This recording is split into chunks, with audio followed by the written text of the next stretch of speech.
بسم اللہ الرحمن الرحیم۔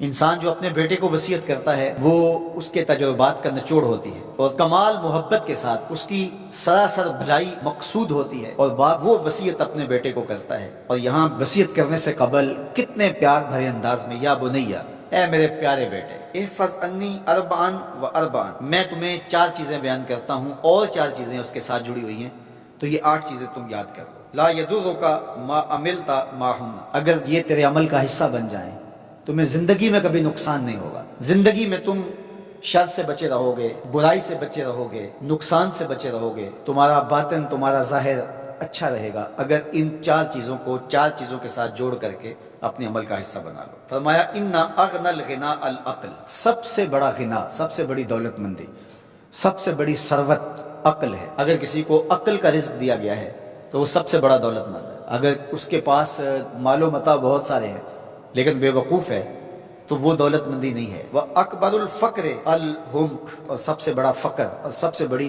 محتاجی جہالت ہے۔ سب سے بڑی دولت مندی عقل ہے، اور سب سے بڑی غربت، سب سے بڑی غریبی اور سب سے بڑا فقر اور محتاجی بے وقوفی ہے۔ وَأَوْحَشَ الْوَحْشَةُ الْعُجْبُ، اور سب سے بڑی وحشت تنہائی عجب ہے، خود پسندی ہے، اپنے آپ کو دیکھنا کہ میں بہت کچھ ہوں۔ جو شخص اپنے آپ کو دیکھتا رہتا ہے اور وقت اپنے آپ کو ہی لوگوں کے سامنے پیش کرتا رہتا ہے بنا سنوار کے، وہ تنہا ہو جاتا ہے۔ لوگ اس کی ان خوبیوں کا بھی انکار کر دیتے ہیں جو خوبیاں واقعتاً اس کے اندر موجود ہوتی ہیں۔ اگر پاؤ ہے تو اپنے آپ کو سیر نہ بتاؤ، لوگ پاؤ کا بھی انکار کر دیں گے۔ تو جو جس حالت میں ہو وہی حالت لوگوں کے سامنے ہونی چاہیے، بلکہ اس سے اگر کم ہو۔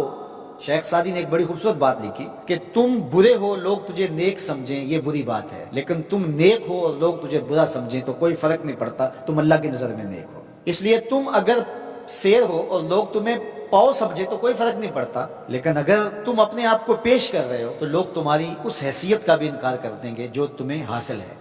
وَأَكْرَمُ الْحَسَبِ حُسْنُ الْخُلُقِ، سب سے اچھا جو حسب و نسب ہے وہ کیا ہے؟ میں فلاں ہوتا ہوں، میں فلاں ہوتا ہوں، میں فلاں کا بیٹا ہوں، فلاں قبیلے سے میرا تعلق ہے، میرا باپ بڑا امیر کبیر تھا، اپنا حسب نامہ اس طرح لوگ پیش کرتے ہیں، مجھے جانتے ہو کہ میں فلاں ابن فلاں۔ سیدنا علی المرتضیٰ فرماتے ہیں بہترین جو حسب ہے جو آپ پیش کرتے ہیں وہ کیا ہے؟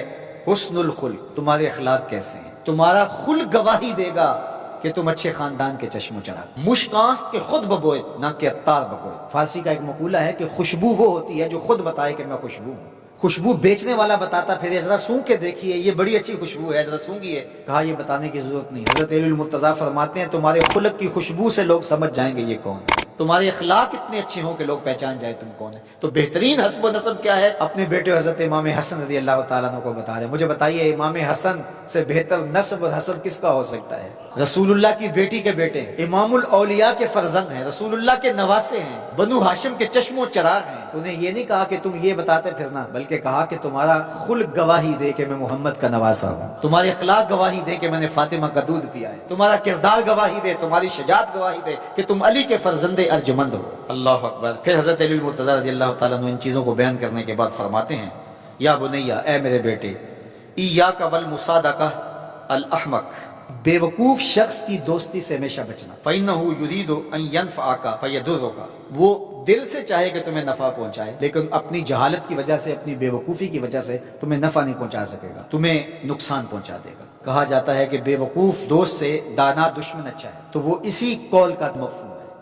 آپ نے اپنے بیٹے حسن کو یہ نصیحت کی، یہ نصیحت پلے باندھ دیں، اور کبھی بھی جاہل اور بے وقوف سے دوستی رکھیں، اس سے رویہ اچھا رکھیں، سلوک اچھا کریں، اس کے لیے خیر کا ذریعہ بنے آپ۔ یہ مطلب نہیں کہ بے وقوف کو آپ سلام بھی نہ کریں، لیکن دوستی، اعتماد آپ اس پہ نہیں کر سکتے۔ وَإِيَّاكَ وَمُصَادِقَةَ الْبَخِيلِ، اور بخیل سے کبھی بھی دوستی نہ لگانا۔ فَإِنَّهُ يَبْعُدُ عَنْكَ أَحْوَجَ مَا تَكُونُ إِلَيْهِ، اس لیے کہ جب تجھے انتہائی ضرورت کا وقت آئے گا تو وہ تجھ سے دور ہٹ جائے گا، اور تو اس پہ توقع لگائے ہوئے ہوگا کہ میرا دوست ہے اور اوکھے ویلے میرے کام آئے گا، لیکن اوکھے ویلے وہ کام نہیں آئے گا۔ تو بخیل سے دوستی کا ربط نہیں رکھنا۔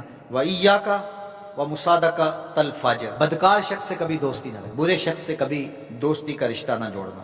فَإِنَّهُ يَبِيعُكَ بِالطَّافَةِ، جو فاسق و فاجر ہے، برا شخص ہے، بدکار ہے، اس سے دوستی نہ رکھنا، اس لیے کہ وہ بہت تھوڑی قیمت میں تجھے بیچ دے گا۔ اور آخری بات وَإِيَّاكَ وَمُصَادَقَةَ الْكَذَّابِ، جھوٹے آدمی سے کبھی دوست نہیں رکھنا۔ فَإِنَّهُ كَالسَّرَابِ يُقَرِّبُ عَلَيْكَ الْبَعِيدَ وَيُبْعِدُ عَلَيْكَ الْقَرِيبَ، وہ بعید کو تجھے قریب دکھائے گا، قریب کو تجھے بعید دکھائے گا۔ جو چیز قریب ہوتی ہے جو سراغ ہوتا ہے تو دور سے پانی دکھائی دیتا ہے، لیکن جب قریب جا کے دیکھتے ہیں تو سراغ ہوتا ہے، پانی نہیں ہوتا۔